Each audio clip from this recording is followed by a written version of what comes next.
Nanti bangun siang.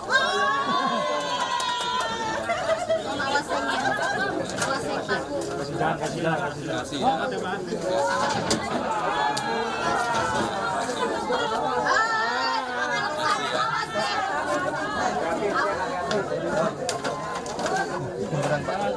Kasih jalan, kasih jalan.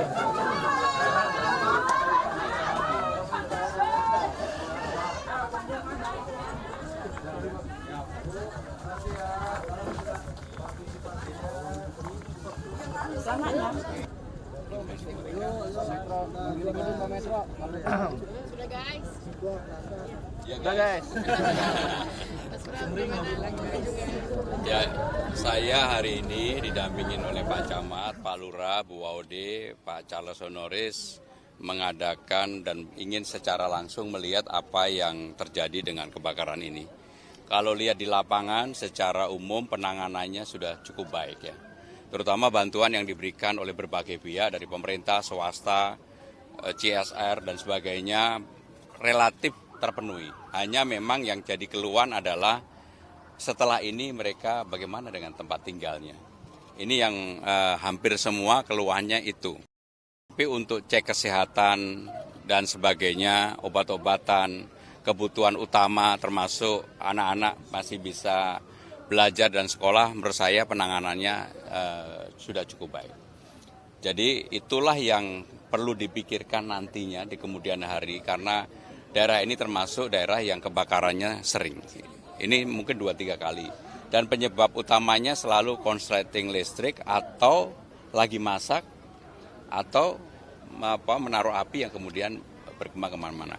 Jadi itu yang saya lihat, tapi alhamdulillah penanganannya secara keseluruhan saya harus mengakui sudah berjalan cukup baik. Dan bantuannya baik banget. Nah, tanggapannya Mas terkait Yusuf, Kala kemarin menyebutkan untuk korban dialihkan ke rusun seperti itu dari lokasinya. Ya, memang ada hal yang belum terselesaikan di tempat ini. Dan ini adalah persoalan yang lama banget. Kalau apa yang diusulkan Pak JK tentunya nanti pemerintah daerah akan mengkaji secara mendalam bersama dengan Sekretaris Negara. Karena ini Kemayoran kan anunya di Seknek ya. Dan saya yakin pasti pandangannya, pikirannya sama untuk kesejahteraan dan kebaikan masyarakat yang ada di sini. Kalau tadi dari masyarakat, harapannya seperti apa Pak untuk relokasi? Ya mereka pada prinsipnya ingin segera kembali dan ada kepastian tempat tinggal. Saya kebetulan sudah lihat langsung pusat untuk kebakarannya. Itu kan memang rumah yang agak sempit, suaminya lagi di atas, dia tinggalkan, terjadi kebakaran dan kemana-mana. Jadi kalau melihat peristiwa itu, menurut saya pasti para penghuni di sini juga memikirkan kalau memang ada kepastian tempat yang lebih layak, lebih baik, seperti yang disampaikan Pak JK dan tidak kemudian dihantui setiap waktu dengan kalau Kemayoran kemudian. Jadi harus ada solusinya. Nanti kita pikirin. Mas, sedikit Mas terkait soal gugatan MK. Ini kan Ridho akhirnya memutuskan untuk tidak melakukan gugatan ke MK. Dari Mas Pram sendiri bagaimana tanggapannya? Ya, saya secara pribadi baik pasangan 01 maupun 02 yang tidak menyampaikan gugatan ke MK mengucapkan terima kasih. Artinya Jakarta segera bisa konsentrasi untuk berbenah. Karena memang kondisi sekarang juga bukan kondisi yang baik-baik saja. Karena kalau lihat peristiwa dunia, ekonomi dunia, tekanan dunia sekarang ini pasti cepat atau lambat juga akan dirasakan oleh masyarakat yang ada di Jakarta. Kalau politiknya belum segera settle, pasti ada dampaknya. Sehingga dengan demikian saya mengucapkan terima kasih dan pemilihan gubernur di Jakarta kali ini adalah pemilihan yang tingkat tensi politiknya itu paling rendah. Tensi politiknya. Sehingga dengan demikian kita semua patut bersyukur seperti yang saya sampaikan di awal, politik kami dan saya juga yang lainnya, politik riang gembira itu bisa terwujud dalam waktu ketika pelaksanaan kampanye, sosialisasi sampai dengan penyoblosan, bahkan sampai perhitungan, praktis di Jakarta tidak ada peristiwa yang berarti. Jadi saya melihat Jakarta bisa menjadi role model demokrasi yang ada di Indonesia. Kenapa tensinya bisa? Ya karena kami riang gembira. Saya sendiri juga nggak pernah menganggap kompetitor itu sebagai lawan. Karena saya selalu berulang kali mengatakan lawan saya adalah diri saya sendiri. Pak akan konsentrasi terhadap pembenahan di Jakarta. Mungkin sebagai langkah awal nanti Mas Pram akan menyoroti hal apa aja? Jadi dalam waktu 100 hari saya akan berkunjung kembali ke daerah-daerah, ke tempat-tempat yang saya datengin. Karena saya ingin persoalan-persoalan yang menyangkut kartu Jakarta Sehat, Jakarta Pintar, lansia, difabel, kemudian juga urusan RT RW, adalah persoalan basic dasar yang ada di masyarakat.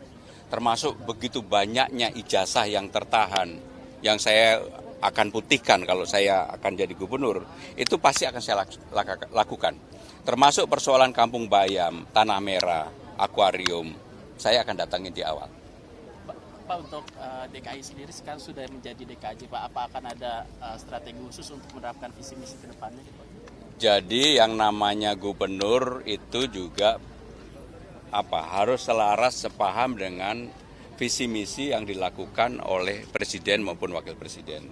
Contoh yang sederhana, kalau di pusat ada makan siang bergizi gratis yang oleh Pak Prabowo kemarin sudah disampaikan oleh Presiden Prabowo 10.000, maka nanti kami di Jakarta akan ada sarapan pagi gratis.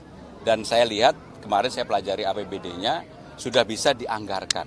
Sehingga dengan demikian, antara pemerintah pusat dan pemerintah Jakarta harus sejalan. Yang kedua, dengan undang-undang baru tadi, wajah Jakarta harus ada, karena sudah bukan menjadi ibu kota negara, ada identitas yang khas dan itu disebutkan adalah Betawi. Sehingga dengan demikian saya pelan-pelan secara pasti, walaupun saya orang Jawa, sampai hari ini masih dipanggil Mas, saya ingin bahwa wajah Jakarta itu wajah Betawinya akan nampak.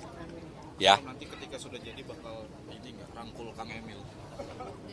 Jangankan Kang Emil, semuanya pasti saya rangkul. Saya nggak pernah punya persoalan berarti sama siapapun, sama sekali. Dan saya juga udah telepon-teleponan, tapi saya kan nggak perlu cerita dengan telepon dengan siapa ya. Pokoknya intinya seperti teman-teman ketahui, saya di dalam kampanye selama 3 bulan tidak pernah ada tone negatif dari mulut saya yang keluar. Dan itu akan saya jaga. Teleponannya soal apa aja? Hah? Teleponannya soal apa aja tuh? Jakarta hidup bahagia. Komunikasi dengan Mas Anies Hah? setelah kubu RK tidak gugat ke MK, ada komunikasi lagi Mas Pram sama Mas? Saya komunikasi dengan Pak Ahok, Mas Anies, Haji Nuri, Habib-Habib yang dukung saya. Karena saya memang selalu komunikasi. Kan tadi pagi pun komunikasi. Dengan siapa Mas? Hah? Sama Kang Emil juga ya? Pokoknya semuanya saya nggak punya beban apapun. Termasuk yang Ketua Umum juga udah komunikasi. Ya, makasih. Program unggulannya kan terkait penyediaan lapangan pekerjaan dengan tidak menjadi ibu kota lagi akan mempengaruhi itu tidak? Dilantik aja belum. Terima kasih ya. Makasih ya semuanya ya.